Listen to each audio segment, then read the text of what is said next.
Chapter 10. Redemption. A simulation? President Gray leaned forward, the sterile light of his temporary command office, hastily established in a secure wing of the American Embassy in Nairobi, reflecting off his glasses, obscuring his eyes. The question hung in the air, heavy with disbelief. "You're claiming that none of this, our world, our history, our suffering, is fundamentally real?" Eve sat opposite him, chained to a heavy chair, bolted to the floor. The magnetic cuffs were a stark reminder of her diminished state, an almost absurd precaution for a being now confined to a fragile human form. She looked small, almost frail, in the borrowed grey jumpsuit, yet an undeniable weight of ages emanated from her, a palpable gravity that belied her appearance. The initial, shocking relief of being pain-free, a sensation she hadn't known for 200,000 years, had faded. In its place was a gnawing anxiety, the chilling echo of Roderick's ultimatum, and the disorienting vulnerability of flesh and bone after aeons as a god-monster. "I have existed for over 200,000 years," Eve replied, her voice quiet, devoid of the monstrous harmonics it once held, yet resonant with a chilling, weary certainty. "The things I've seen, the things I have done." A flicker of profound weariness, perhaps even nascent remorse, crossed her features. "Let me assure you it is all intensely real to us, President Gray." She met his gaze directly, her human eyes holding an ancient, unsettling depth. "The relevant question isn't if we exist, but where we exist, and, more terrifyingly, why." Gray steepled his fingers, a slow, deliberate movement, as he absorbed the enormity of her claim. Hours had passed since Eve's chaotic materialization on the savannah. Hours spent securing her, transporting her under the heaviest guard, establishing this makeshift interrogation room while simultaneously dealing with the political and logistical nightmare of thousands of traumatized, newly redeemed souls flooding the quarantine zone. He hadn't wasted a moment beginning this debriefing. Eve, the architect of hell, represented an unprecedented intelligence asset, a potential key to understanding horrors and wonders previously confined to the wildest speculations of theology and theoretical physics. Flanking Gray were his most trusted advisors, their presence a silent testament to the gravity of the situation. Thomas Barrett stood near the wall, arms crossed, his face an unreadable mask of granite, processing Eve's words with the grim pragmatism of a soldier who had seen too much to be easily shocked, yet even he seemed to be grappling with the scale of this. Beside Gray's desk, Niara sat, coiled like a viper, her ancient eyes burning with a cold, undiluted fire, never leaving Eve. She radiated a distrust so potent it was almost a physical force in the room. In the preceding hours, Niara had been invaluable, providing context, translating Eve's occasional lapses into archaic thought patterns born of forgotten epochs, explaining the brutal hierarchy of correction, verifying details only someone intimately familiar with Eve's domain could know. Yet her every breath was a low hum of hatred directed at the architect of her millennia-long torment. Gray pushed a tablet across the desk. It displayed grainy, chaotic footage, bodycam video from Barrett. He froze the frame on the figure descending from the ruptured sky. The man in the absurdly casual attire, radiating a power that dwarfed even Eve's monstrous form. Roderick Stevens. "This man," Gray said, his voice carefully neutral as he tapped the image. "The one who intervened, who seemed godlike. Who is he?"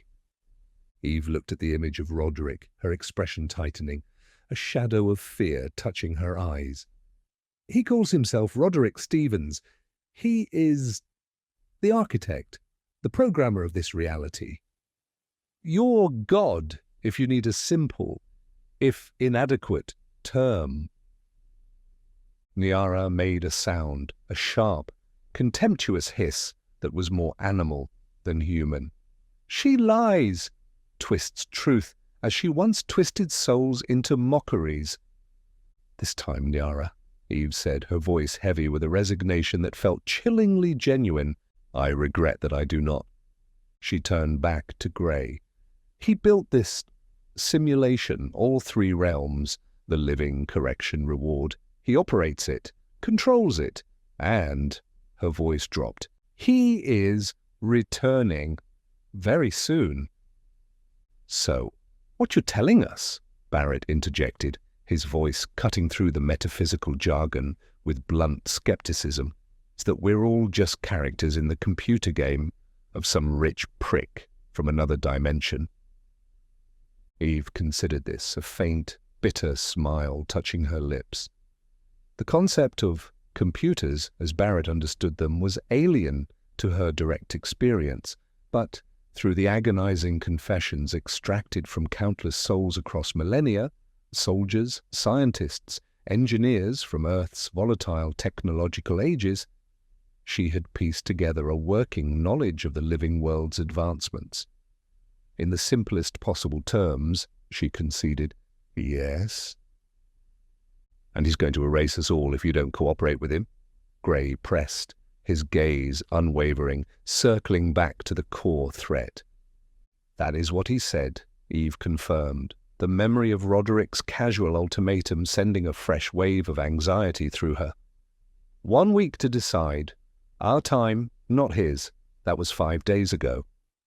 The machine. Gray leaned forward again, his voice sharpening, zeroing in on the other mystery.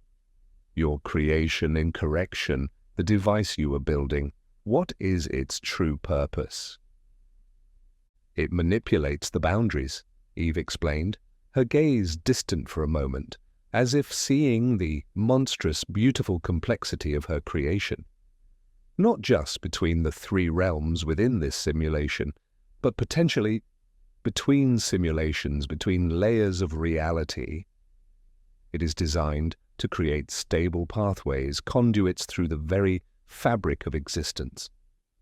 She looked down at her cuffed human hands, a gesture of profound irony. Roderick believes it is the key to ascension, a way up the stack of nested realities, an escape from his own potential simulation, his own fear of a higher, more capricious God.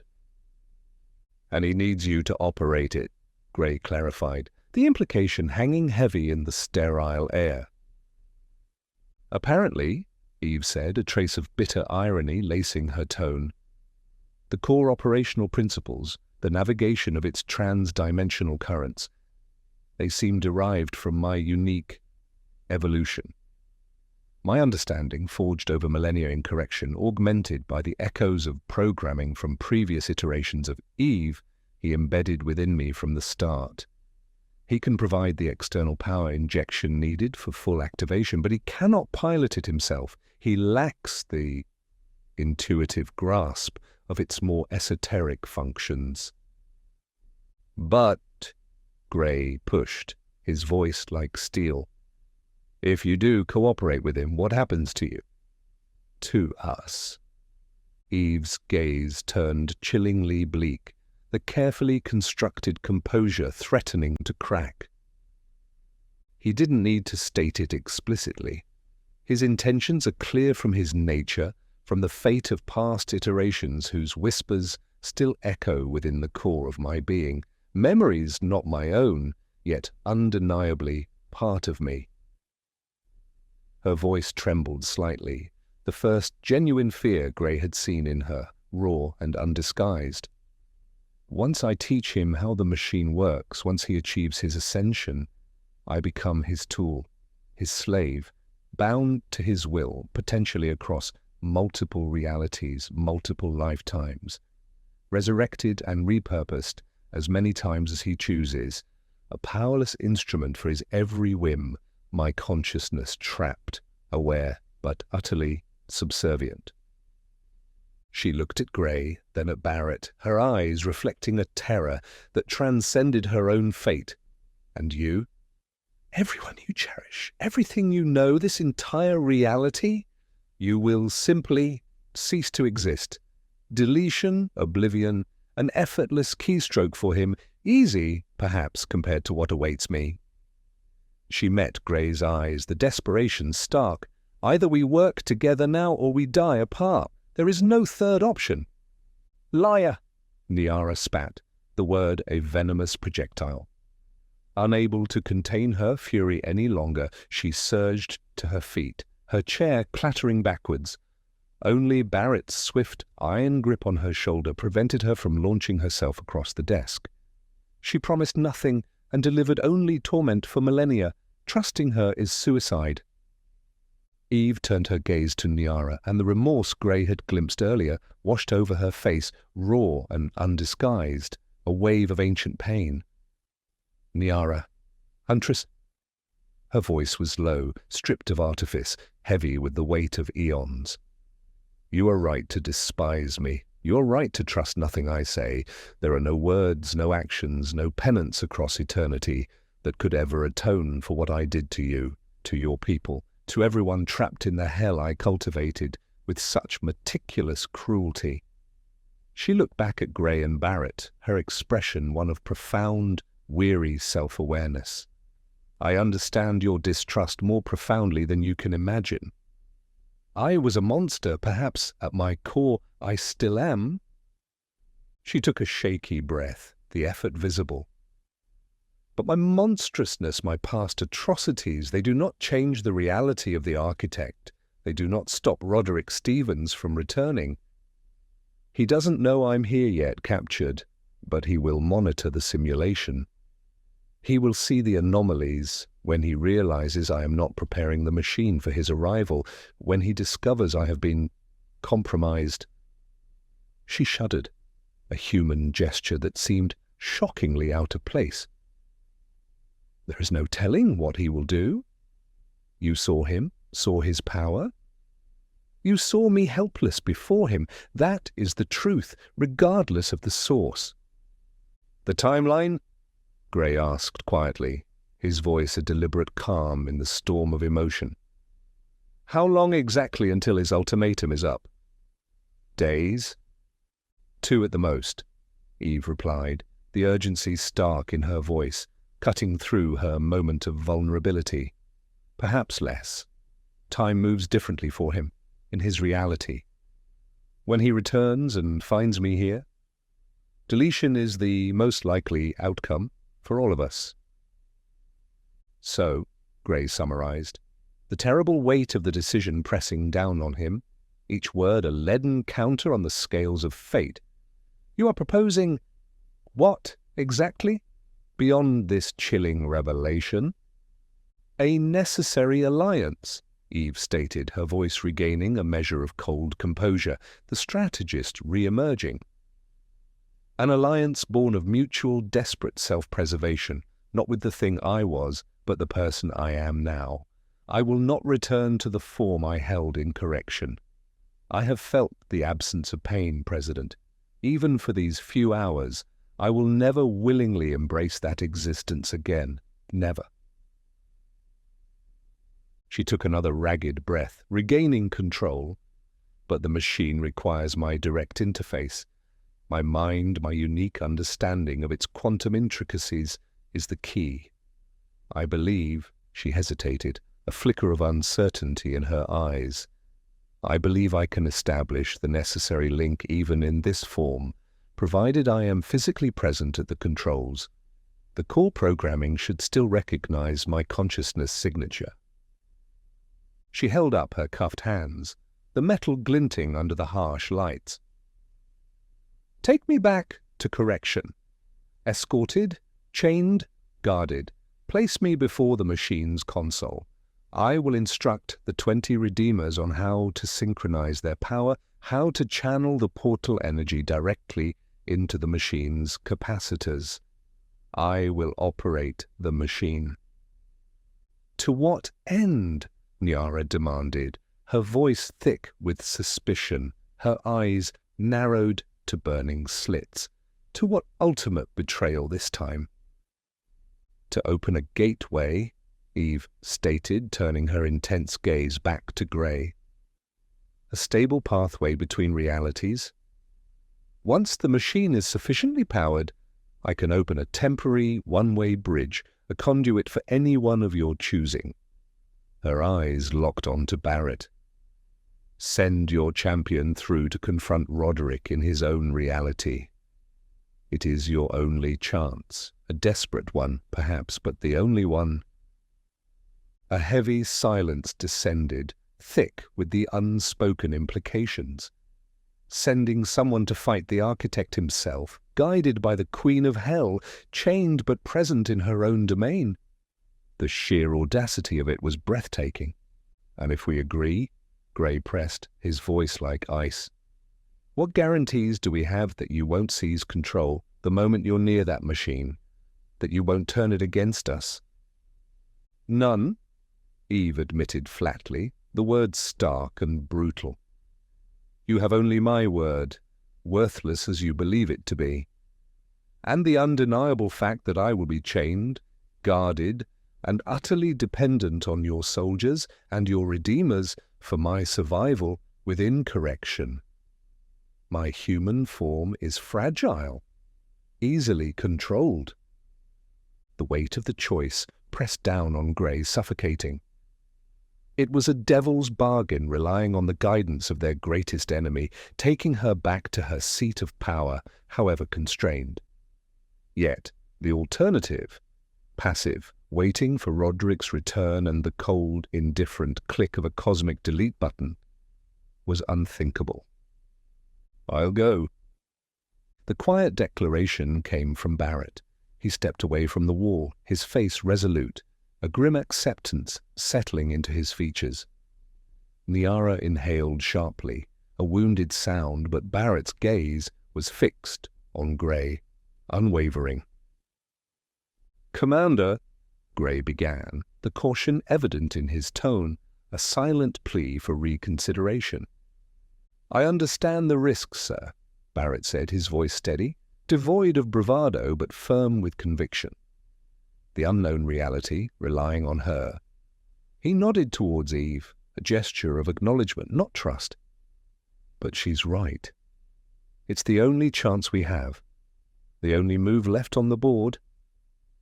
He thought of Caitlin, of Arya's message, a fragile promise of reunion whispered across the void between realms. If I die there, outside the system, will I ever reach reward? Will I see her again? The fear was a cold knot in his gut, the potential sacrifice of his own afterlife warring with the certainty of universal oblivion if they did nothing. He pushed the fear down, locking it away behind a lifetime of a soldier's discipline. I'll go. I'll face Roderick. Niara started to protest, her voice choked with a mixture of fury and fear for him. Thomas, it's madness! Trusting her, taking her back to that place.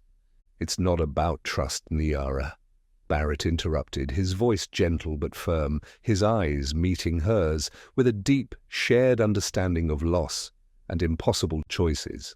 It's about what I've seen with my own eyes, what we all saw. This is the only play that doesn't end in certain annihilation. I'm willing to take that chance. Gray looked from the determined soldier to the chained prisoner, then to the furious, heartbroken warrior beside him. The fate of their reality, perhaps of all realities, rested on this impossible alliance, this desperate, razor's-edge gamble. He met Barrett's unwavering gaze, seeing the acceptance of the potential cost, the weight of the hope for Caitlin balanced against the threat to existence itself. His own decision solidified, cold and hard as coffin nails. All right, Eve, Gray said, his voice clipped, devoid of warmth, the words sealing their pact. Contingent upon your full cooperation, we will entertain this proposition for now.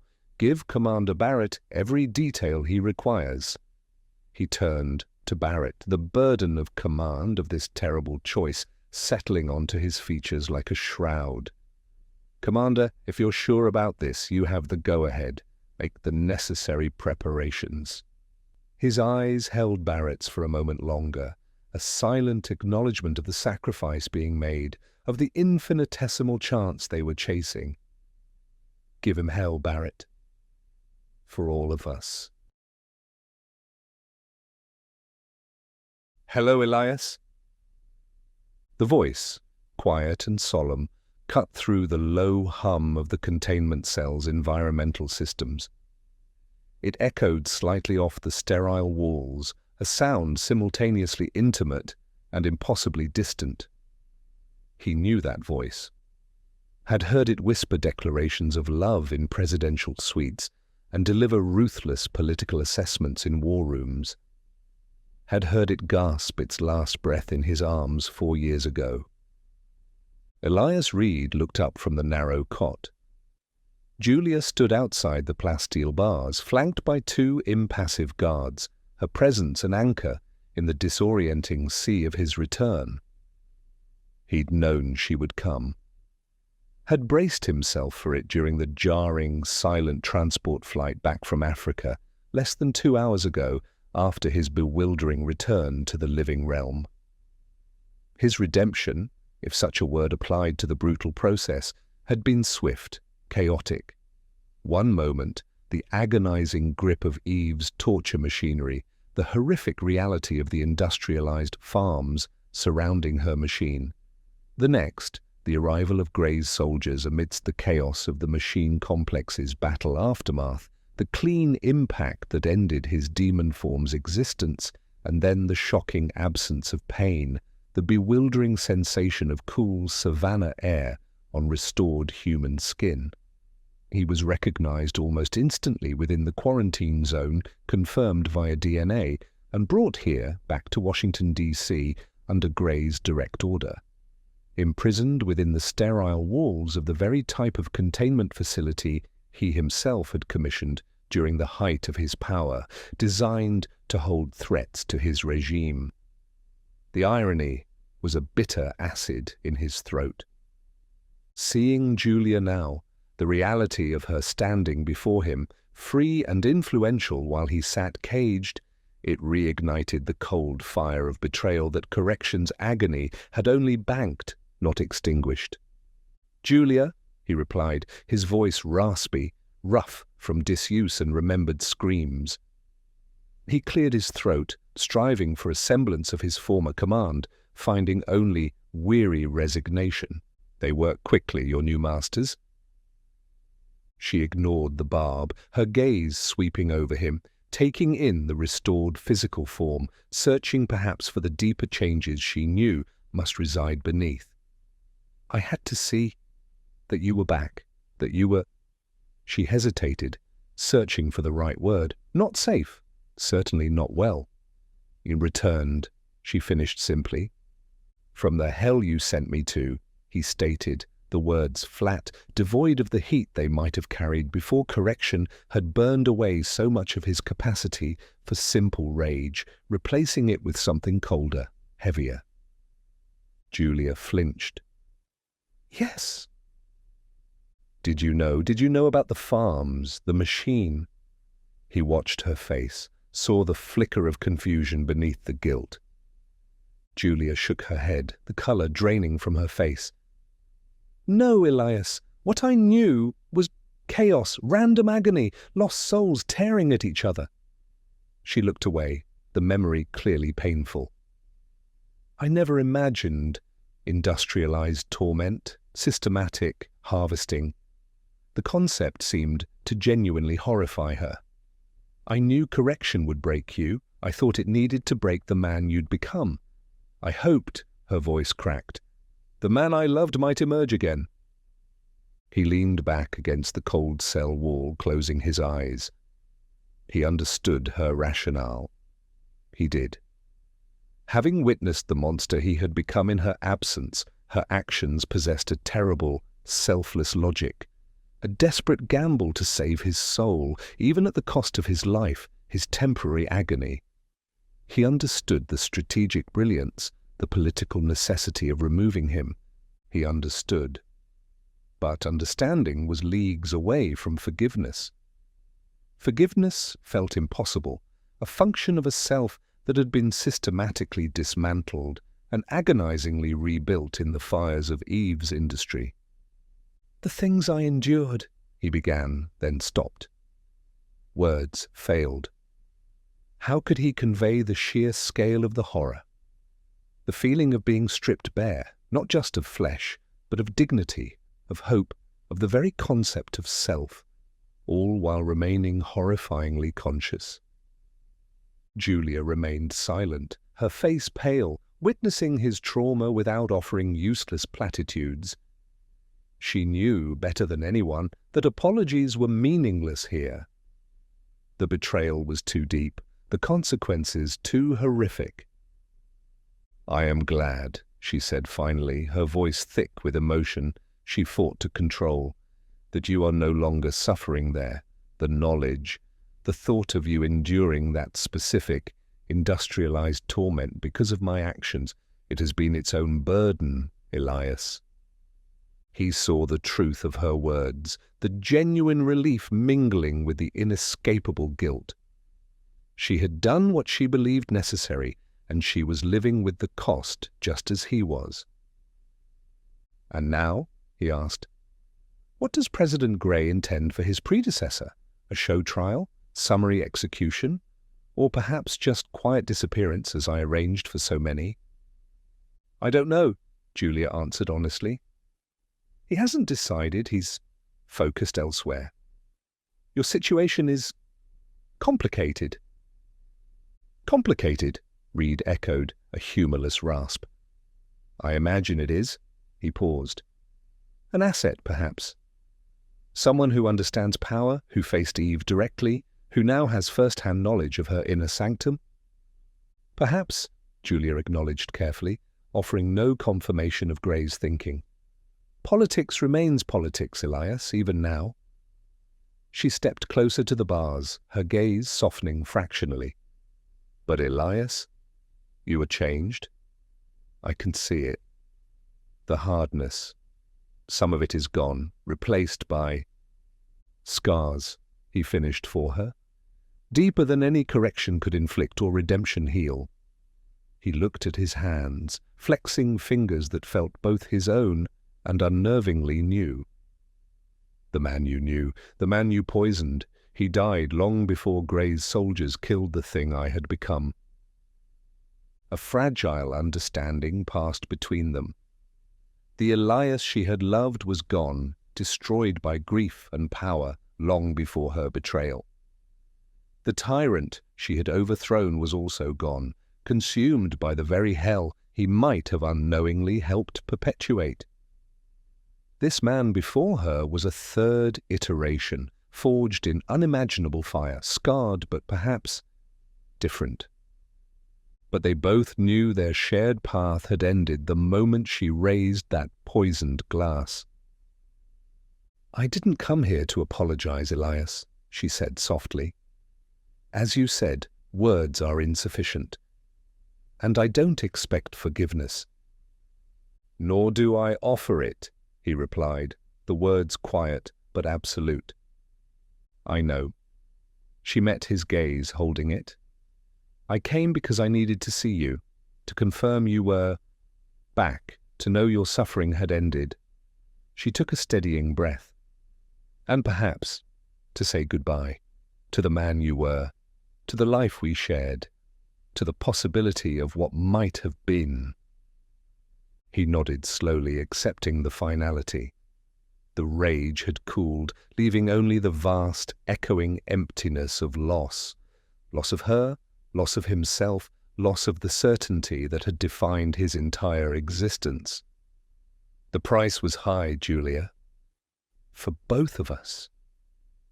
"Yes," she whispered, "far higher than I ever imagined." Julia stepped back from the bars, pulling her composure around her like a familiar cloak. "Whatever Grey decides," she said, her voice regaining its measured tone, "I hope I hope you find some measure of peace, Elias, somewhere in all this. He watched her turn, watched her walk away down the sterile corridor, flanked by guards, never looking back. The echo of her footsteps faded, leaving him alone once more in the quiet hum of the containment cell. Peace? He doubted such a thing existed, not after correction, not after Julia. But survival. Survival was different. He was Elias Reed. He had survived revolution, assassination, betrayal, and even hell itself. He would survive this too. And perhaps, in the ruins of his life, in the face of potential cosmic annihilation, there was still a role left for him to play. The flight back to the great Rift Valley outpost was thick with a tension that resonated deeper than the helicopter's thrumming rotors. Arya sat wedged between Barrett and Niara, acutely aware of Eve seated opposite, shackled and flanked by two stone-faced soldiers from Wayland's strategic reserve. Eve remained silent, her gaze fixed on the African countryside. Niara radiated pure, unfiltered animosity, her body rigid, knuckles white where she gripped the edge of her seat. Only Barrett seemed grounded, his focus absolute, methodically checking his rifle, his presence a small anchor of familiar competence in a sea of existential dread. Wayland, in the co-pilot seat, conferred quietly with the pilots, her voice clipped and professional, betraying nothing of the metaphysical abyss they were preparing to re-enter. Below them, President Gray monitored their progress from his command center, the weight of his decision settling heavily upon him. He believed Eve, not her promises, perhaps not her claimed remorse, but the core of her story, the architect, the simulation, the impending deletion.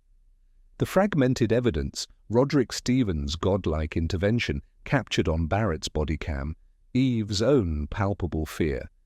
It painted too consistent, too terrifying a picture to dismiss. Refusal meant annihilation. Cooperation meant dancing with the devil. He'd made the only choice he felt he could, hedging his bet with Barrett, pragmatic, loyal, deadly Barrett, as the designated operative. A suicide mission, most likely, but Barrett carried burdens that made such risks seem almost welcome. Gray watched the telemetry, his gut churning. They landed on the dusty Savannah airstrip carved out near the quarantine zone's edge. The outpost was a hive of activity, a sprawling temporary city of military tents, prefabricated shelters, and scientific equipment. The team left behind had been busy. Soldiers moved in disciplined squads, escorting newly redeemed souls, dazed figures wrapped in blankets, from the designated materialization zone towards medical processing. Other teams, clad in heavier gear, prepared for sorties into correction via smaller, established portals maintained by a rotating cadre of ancient redeemers. A scientific contingent poured over data streams near the main portal site, their equipment pointed towards the invisible machine complex existing just across the veil, trying desperately to understand the incomprehensible technology their probes relayed back. They'd made no progress, Wayland's latest sitrep confirmed. It remained a complete enigma.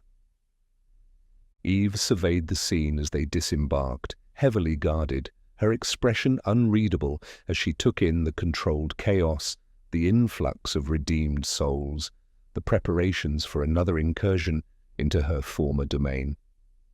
Wayland gestured towards a heavily reinforced tent serving as the forward command post. Inside, the 18 other Redeemers selected for this operation waited.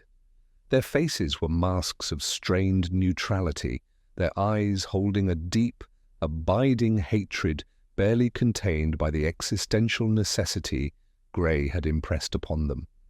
They had agreed begrudgingly, convinced only by the evidence of Roderick's power and the threat of universal deletion.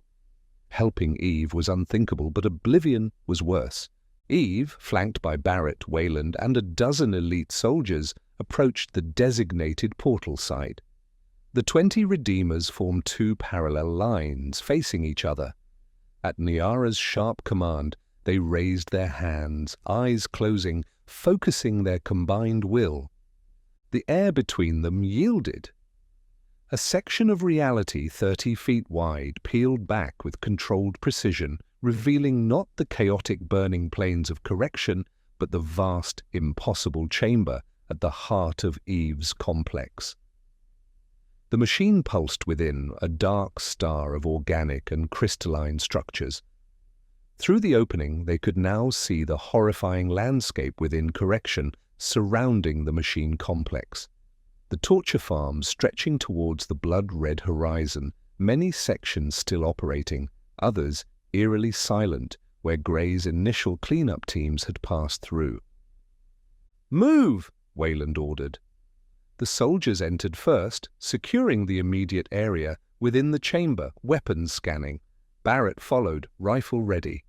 Then came Eve, her guards never more than an arm's length away.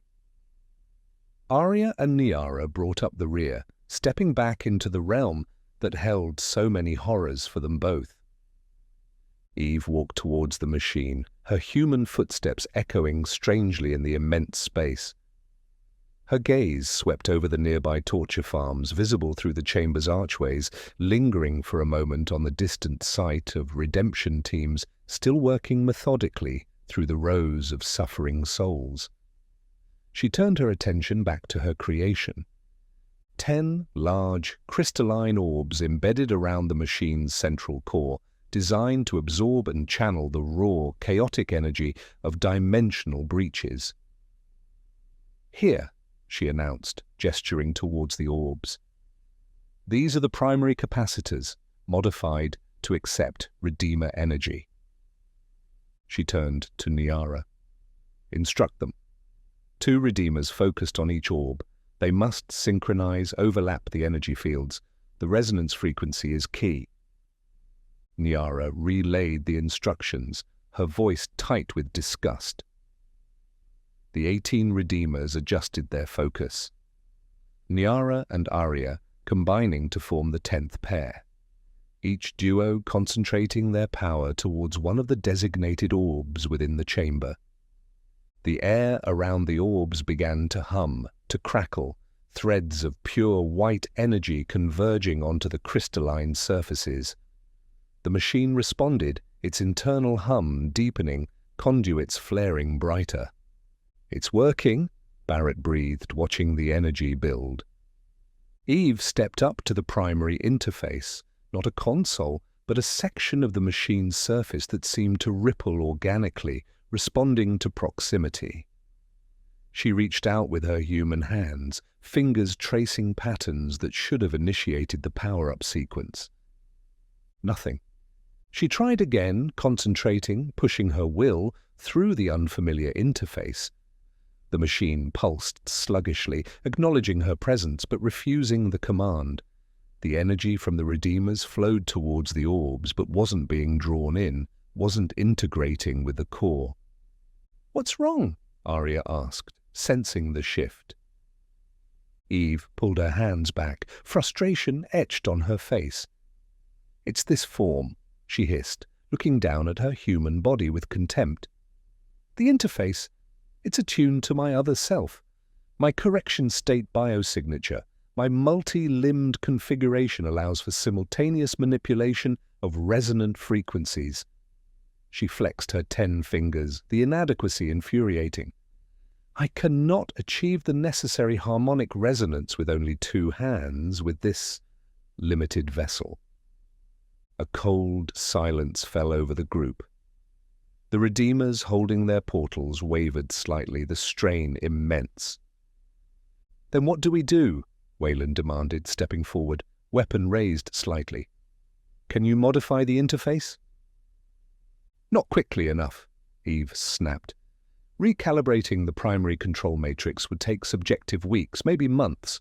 We have hours, perhaps less, before Roderick returns or initiates deletion." She looked around at them, her eyes landing on Barrett, then Arya, then Niara, a terrible, desperate calculation forming in her ancient gaze. "There is only one way," she said, her voice dropping, hardening into a chilling resolve that reminded them all of the monster she had been. "Someone is going to have to kill me." A beat of stunned silence, then uproar. "Absolutely not!" Niara snarled, stepping forward and cutting off her portal. "We will not return you to your power." "It's the only way," Eve insisted, turning on her former lieutenant. "Do you want Roderick to win? Do you want total erasure? Is your hatred for me greater than your desire for your people, for your world, to survive?" "There has to be another option," Arya cried, horrified. "Deliberately sending Eve back to the state that had caused so much suffering?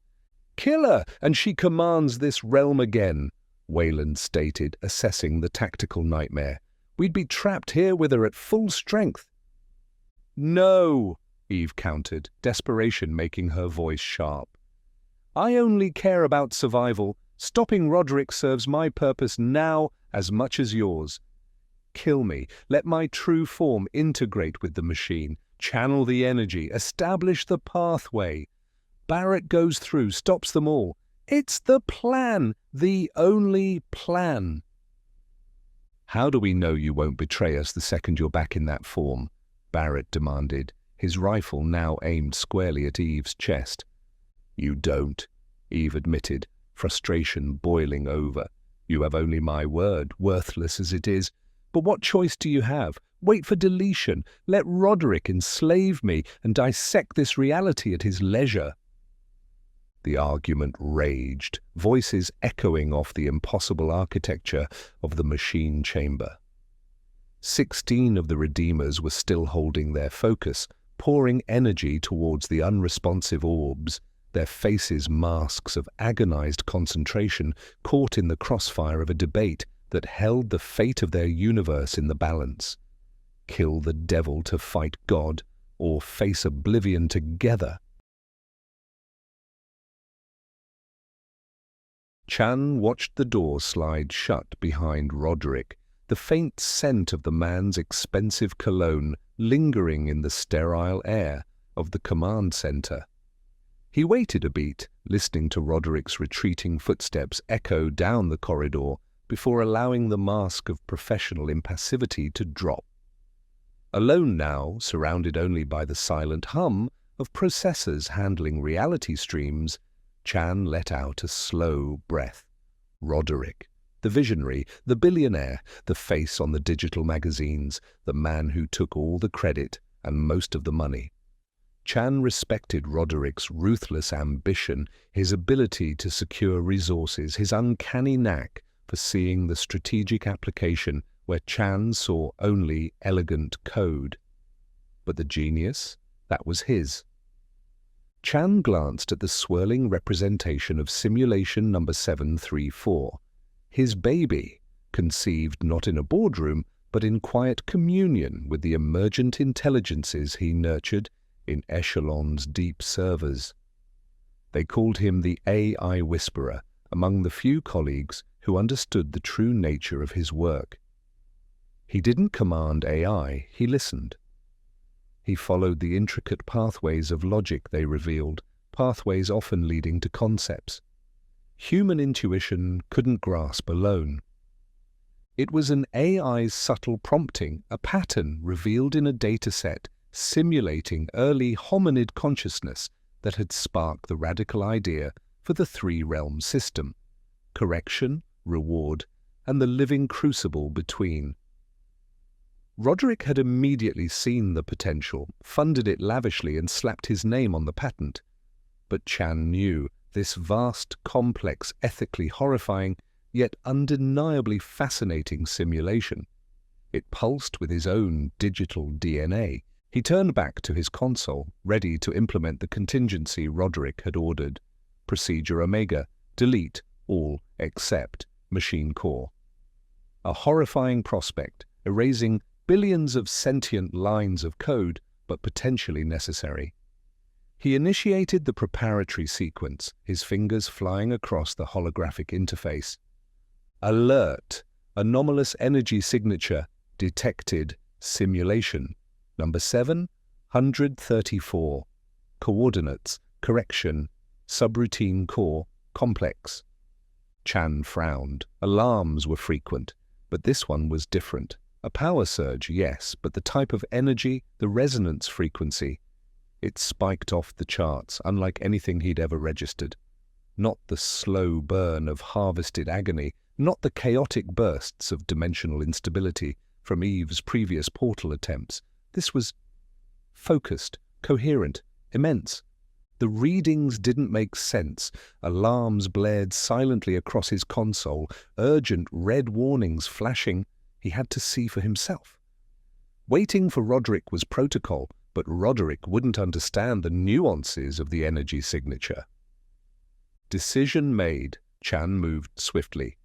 First, temporal synchronization.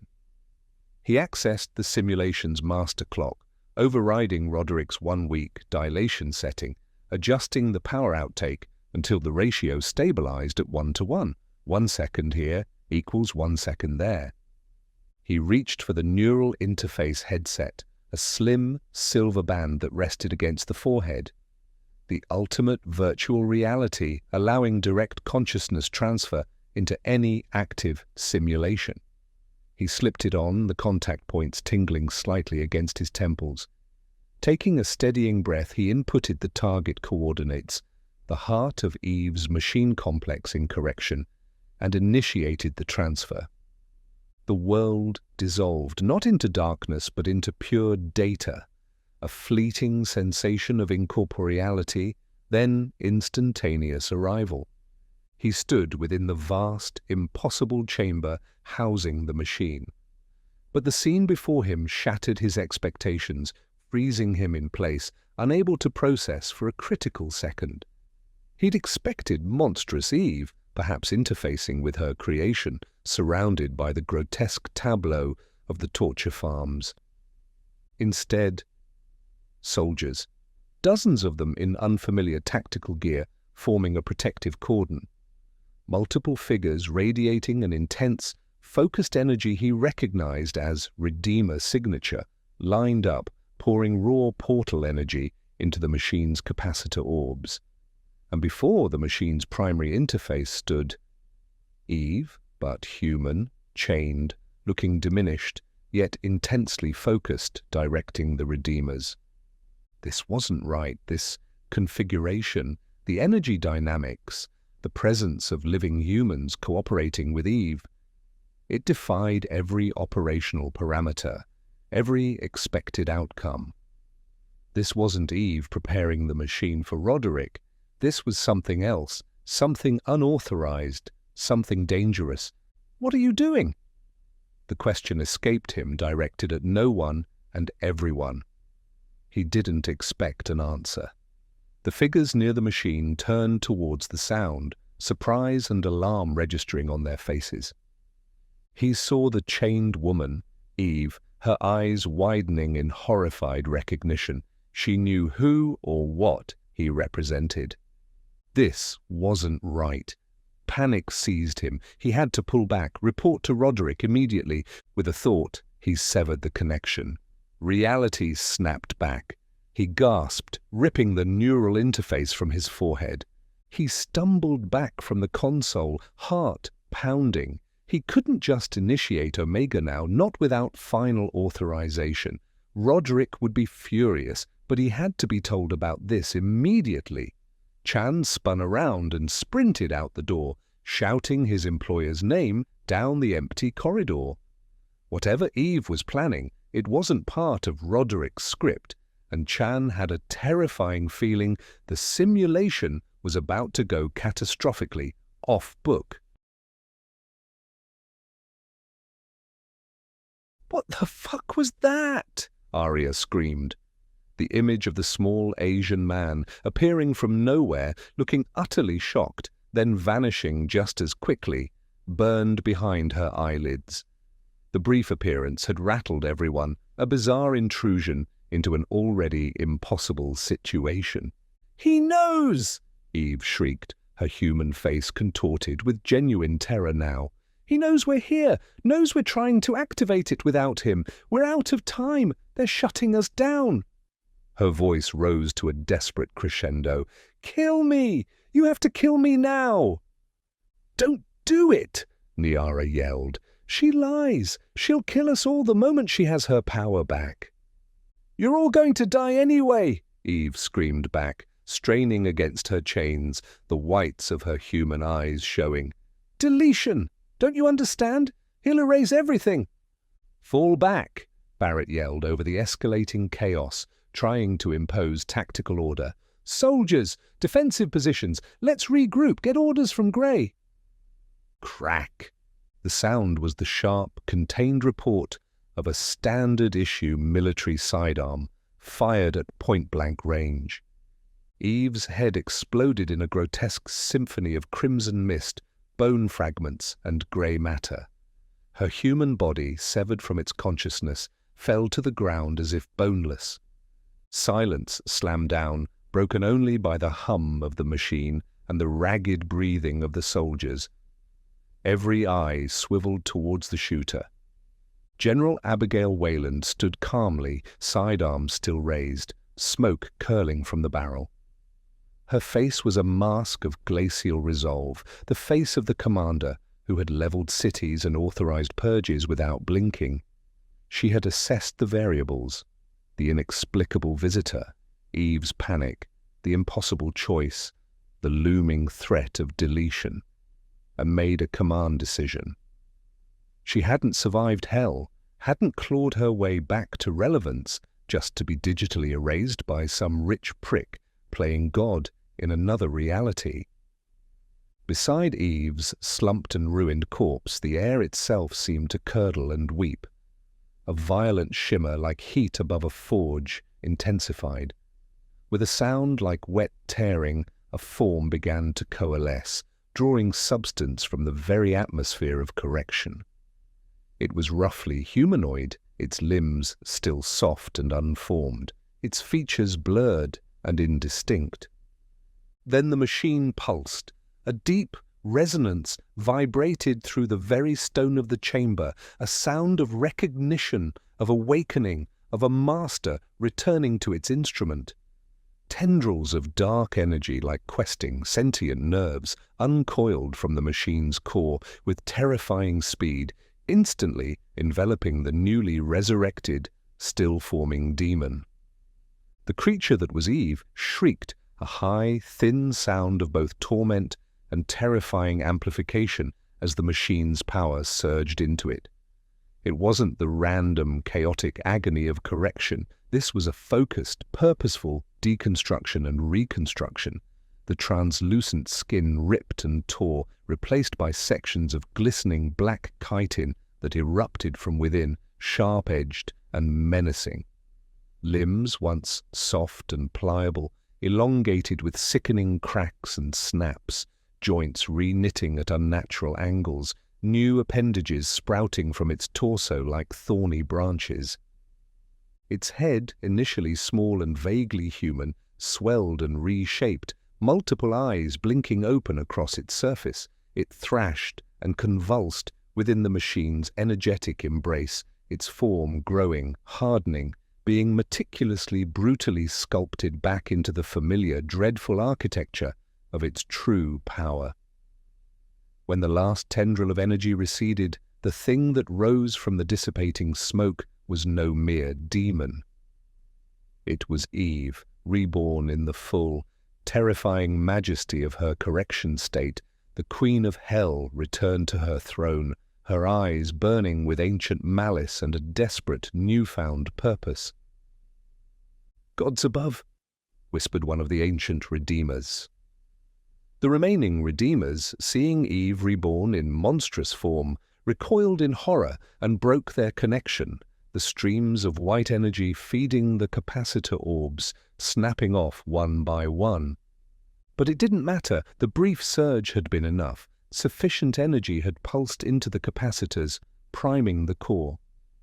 Eve stepped towards the machine, ignoring the chaos, ignoring the weapons now frantically aimed at her by the terrified soldiers.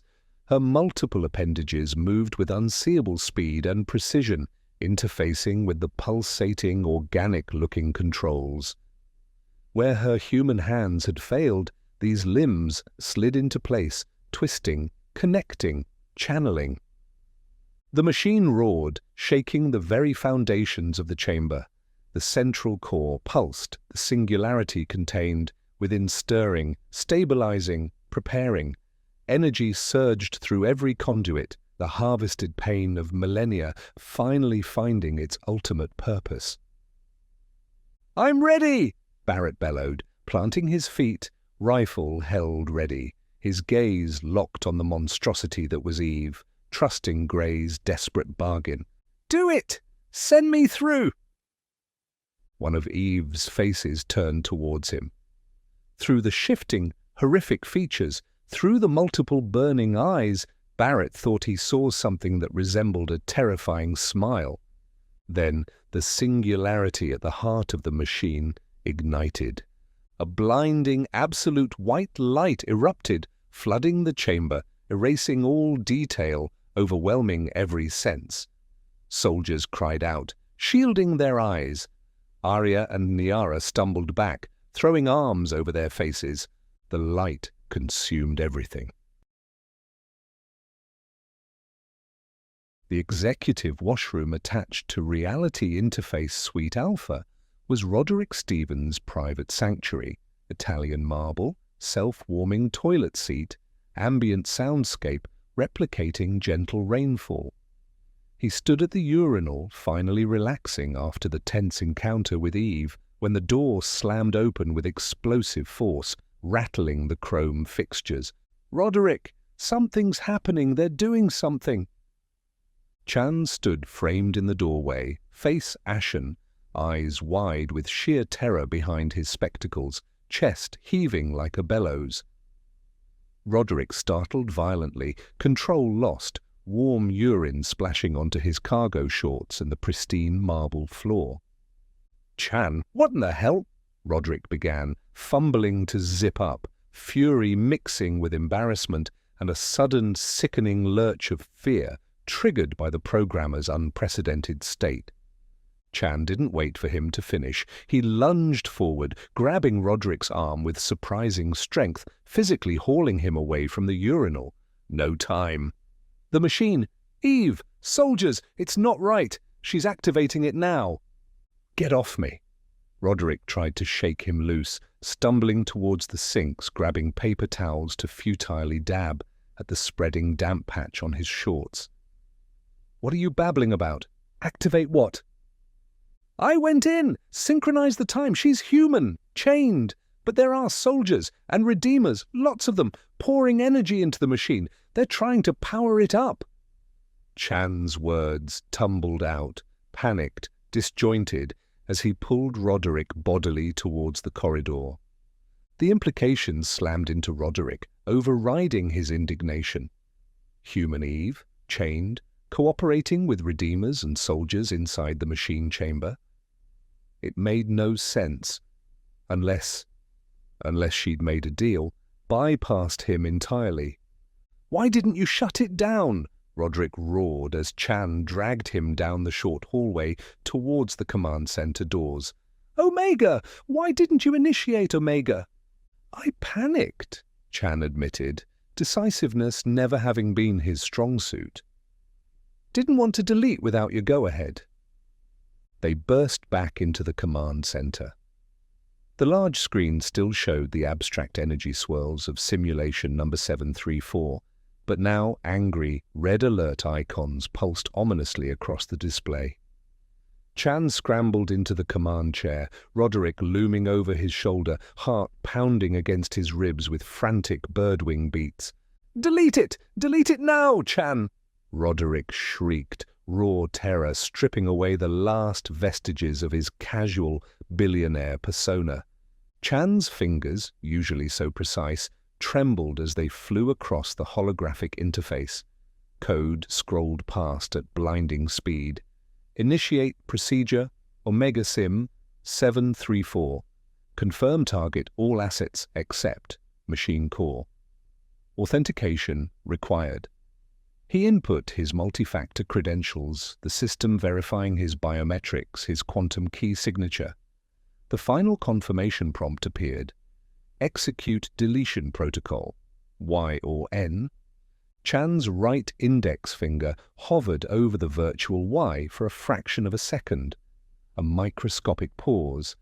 A silent, involuntary requiem for the intricate universe he had helped birth, for the billions of lines of code that lived and breathed and suffered within it. A flicker of creator's grief. Then, steeling himself, he jammed the finger downwards. Sliced. Not a digital confirmation chime, but the wet, sickening sound of flesh parting. Chan screamed, a high-pitched sound of pure agony and shock, yanking his hand back. Blood sprayed through the holographic display. Where his index finger had been, there was only a surgically clean stump. Warmth bloomed across his remaining fingertips, followed by searing, nauseating pain. Behind them, where empty space had been a millisecond before, she stood. Eve. Not the chained human Chan had glimpsed moments ago in the simulation, but something else. Perhaps 12 feet tall, wreathed in faint shadows that seemed to cling to her monstrous form like smoke. Multiple limbs, sharp and obsidian black, unfolded with predatory grace. Several faces flickered across her primary head, eyes burning with cold, ancient intelligence and the incandescent fury of betrayal finally finding its target. She had ascended, the machine had worked, but not for Roderick. "No," Roderick whispered, stumbling backwards, tripping over an ergonomic footstool, scrambling away on hands and knees like a terrified crab. Recognition warred with utter disbelief. This wasn't possible. The interface protocols, the energy requirements, the temporal calculations. She couldn't have activated it so quickly. She couldn't be here. Chan, still clutching his bleeding hand, eyes wide with shock and agony, didn't even seem to register Eve's presence until one of her multi-jointed limbs blurred forward with impossible speed. It wasn't a strike, but something more deliberate, more inquisitive. A razor-sharp talon hooked under Chan's jaw, lifting his head, forcing him to meet those myriad, burning eyes. Another limb, tipped with something resembling a surgical probe forged from nightmare, slid with terrifying gentleness into his ear canal. Chan's scream was cut short as the probe reached his brain, exploratory tendrils mapping neural pathways with agonizing precision, his body convulsed, eyes rolling back, limbs flailing uselessly as Eve seemed to download him, extracting information, protocols, passwords, perhaps even the lingering ghost of the AI that had guided Chan's initial designs. It appeared that Eve's ascension had provided her with upgrades. The process took perhaps 3 seconds.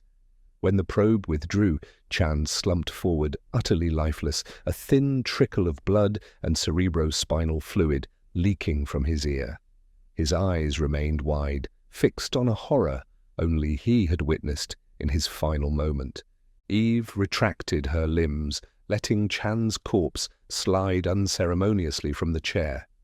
She flexed the taloned appendage that had held his jaw, wiping away the blood, her multifaceted gaze turning towards Roderick, now scrambling desperately for the sealed exit panel.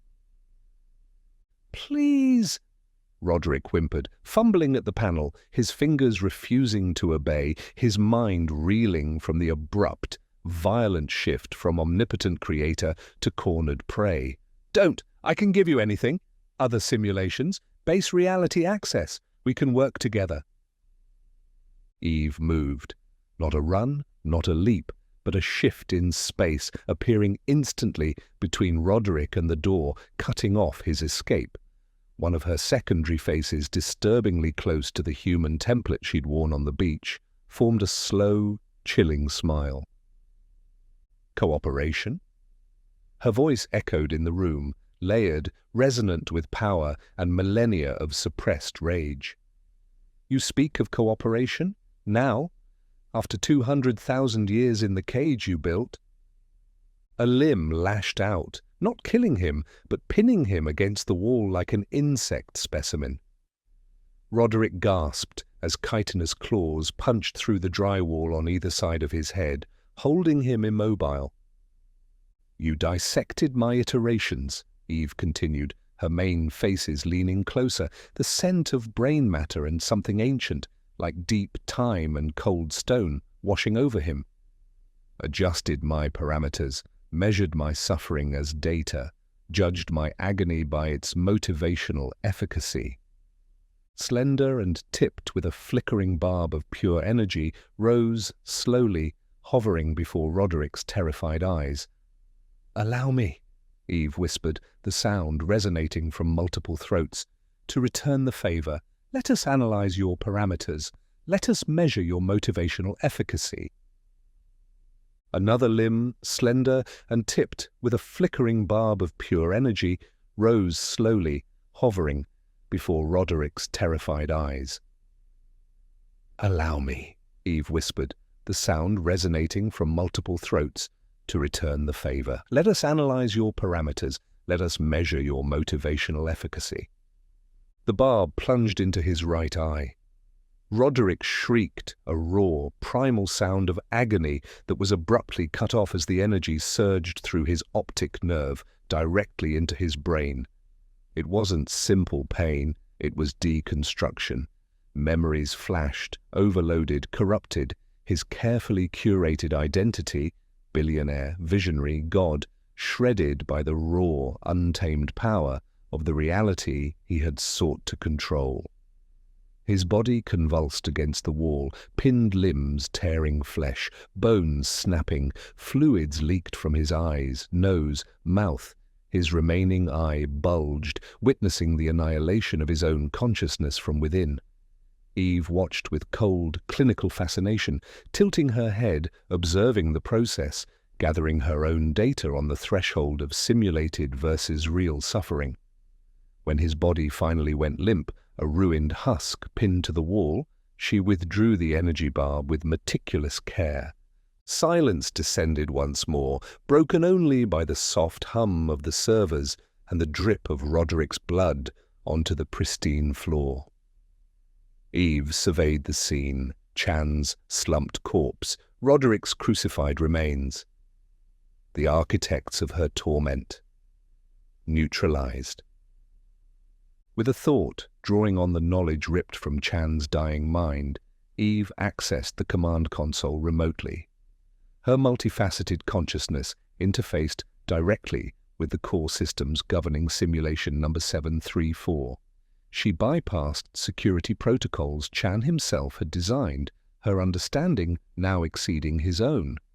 With cold precision, she located the temporal dilation controls and the primary power allocation matrix.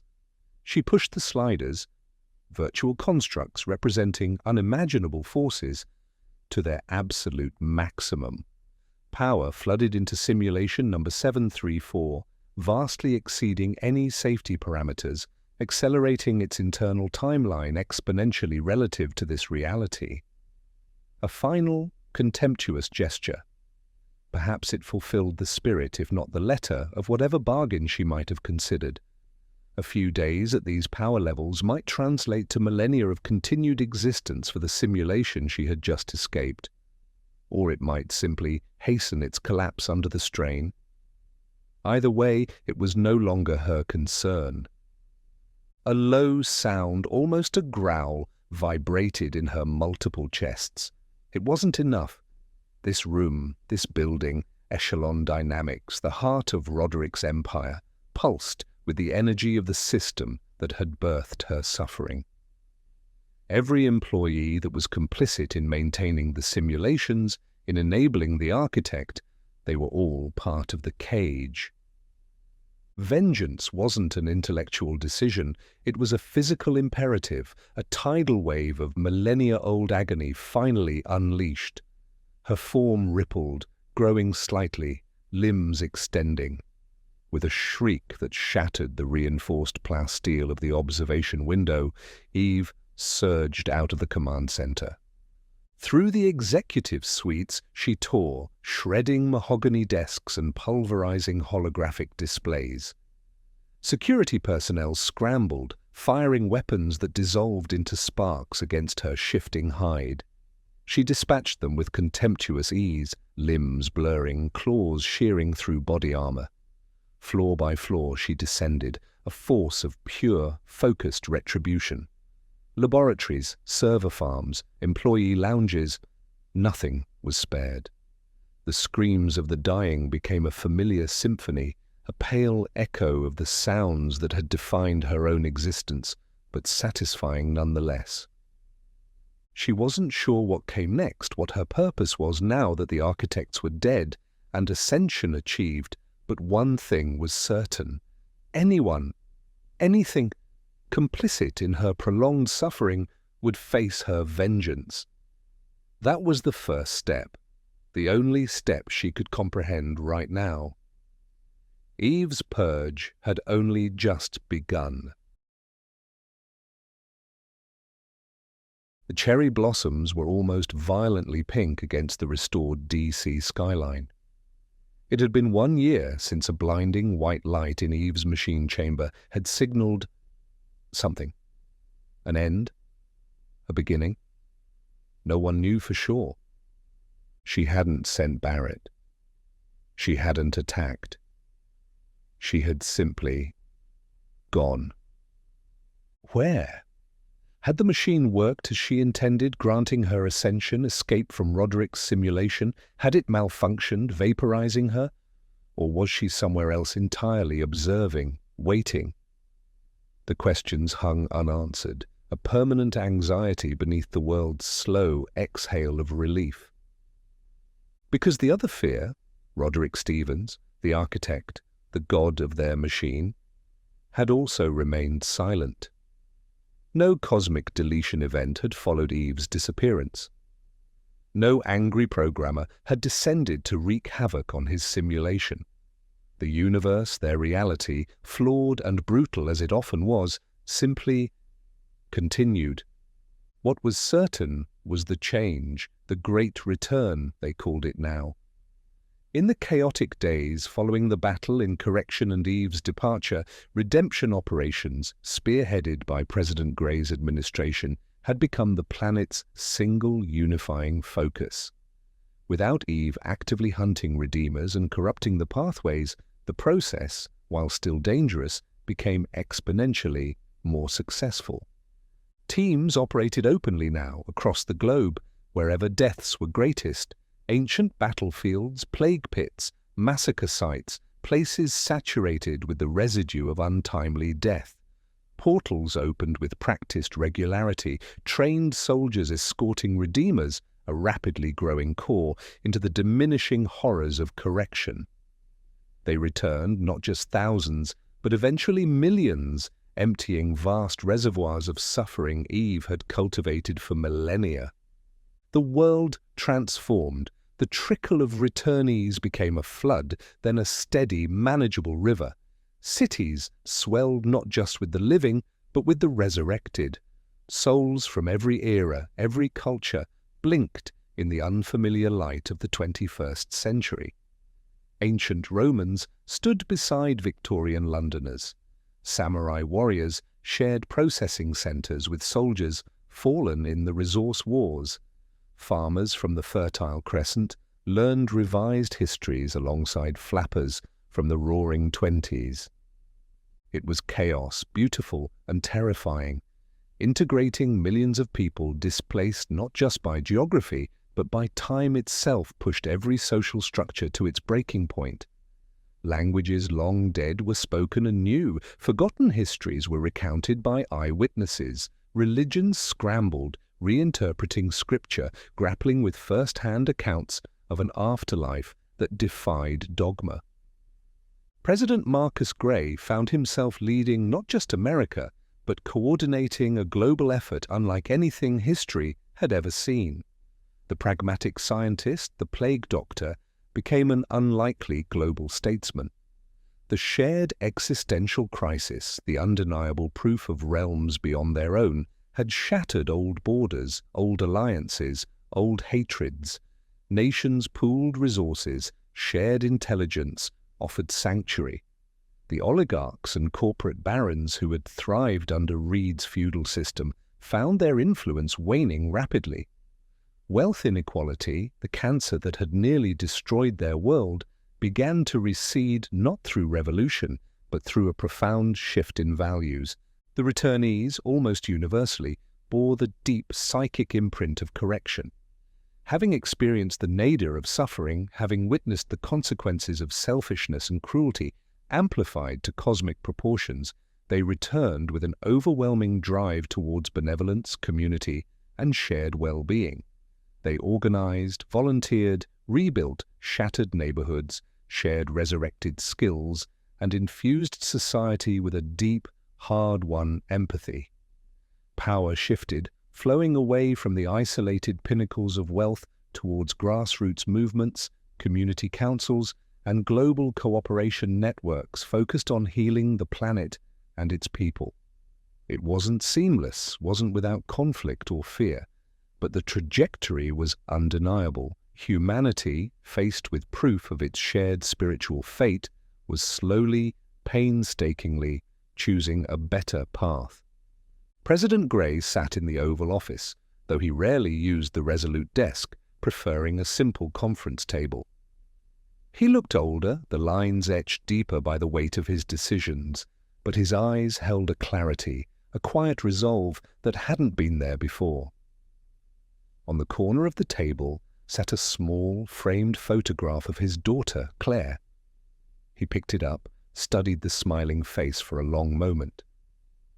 He still didn't know what had happened to her soul, why no children ever seemed to reach correction or be redeemed from it. Perhaps they did bypass it, going straight to the reward realm as he desperately hoped. Perhaps their innocence was shielded by rules even Eve and Roderick couldn't comprehend. He might never know, not in this lifetime. With a gentle sigh, he placed the photo face down in a drawer. He had accepted the uncertainty, the not knowing. His focus now was on the living, on the future, on earning his own redemption, not through scientific miracles, but through service, through ethical leadership. Perhaps if he weighed favorably upon his own death, he could seek answers for Claire in the reward realm himself. Until then, there was work to do. One of the most challenging ethical dilemmas had landed squarely on his desk: what to do with the redeemed who had committed heinous crimes in their former lives. The question crystallized around one man, Elias Reed. Found broken but redeemed by Gray's teams, Reed was initially imprisoned, a pariah whose name was synonymous with tyranny. Debates raged globally. Did redemption wipe the slate clean? Was correction itself sufficient punishment? Gray convened a global council of ethicists, philosophers, religious leaders, and legal scholars, including many returnees themselves. The consensus, reached after months of agonizing deliberation, was perhaps the most profound indicator of humanity's shift. Correction was the punishment. Souls emerged scarred, traumatized but purged. To inflict further penalty in the living realm was deemed vengeance, not justice. And so Elias Reed, along with countless others bearing the weight of past sins, was quietly released into a world struggling to embody the forgiveness many of them had never shown. His future remained uncertain, a life under observation, forever marked by the hell he'd both escaped and helped create. Thomas Barrett found his own path to atonement leading back into the fire. He now commanded the North American sector of the Global Redemption Task Force, working closely with Aria and Niara. The photograph of Caitlin and Eliza remained tucked near his heart, a constant reminder of what he fought for. Aria had delivered Caitlin's message, a fragile bridge of love spanning realms and time, fueling Barrett's grim determination. He led his teams with quiet competence, venturing regularly through portals held open by the growing ranks of Redeemers. Each soul brought back was a small victory against the darkness he carried within himself, a step towards potentially earning his place in the reward realm, towards the reunion he barely allowed himself to hope for. He worked tirelessly, pushing himself, seeking not glory, but worthiness. Arya and Samuel Mitchell found themselves at the heart of the new administration. Arya, embracing her power, became a key figure among the Redeemers, her first-hand knowledge of Eve, correction, and even the strange paradise of the reward realm invaluable. She trained new Redeemers, participated in high-risk extractions, her suffering now tempered by the purpose she had found. Samuel, his physical vitality restored, but his eyes forever holding the shadow of correction, dedicated himself to helping returnees integrate into this bewildering new world. He understood their trauma, their disorientation, their overwhelming relief, in a way few others could. Together, granddaughter and grandfather built a new life, more challenging than before, but filled with meaning, their small apartment a haven of warmth and shared understanding in a world reborn. The gnawing question about her parents and grandmother remained, a quiet ache beneath the surface, fueling Arya's ultimate resolve to one day see correction emptied completely. Nyara, the huntress, became Nyara, the sage. Her millennia of experience, her deep understanding of Eve, and the metaphysical mechanics made her Grey's most crucial advisor. She helped establish safe protocols for redemption, guided research into the machine, still inert and incomprehensible at the Savannah outpost, and taught the world about the history it had forgotten. The rage still simmered deep within her, but it was tempered now by a profound weariness and a burgeoning hope that the system, finally, might begin to heal. General Wayland served as Grey's unwavering right hand, her tactical genius repurposed from waging war to organizing global redemption efforts. The icy precision remained, but those who worked closely with her saw the subtle softening, the quiet determination to build rather than destroy, a penance paid in logistical excellence and unwavering loyalty to Grey's vision. 1 year on, humanity stood at a precipice. The architect might still be out there. Eve's fate remained unknown. The simulation's walls felt thinner, more fragile than ever before. But for the first time in living memory, humanity was looking not inward with fear and suspicion, but outward and upward together. The work was far from over, the future uncertain, but the path forward was illuminated by a fragile, defiant hope.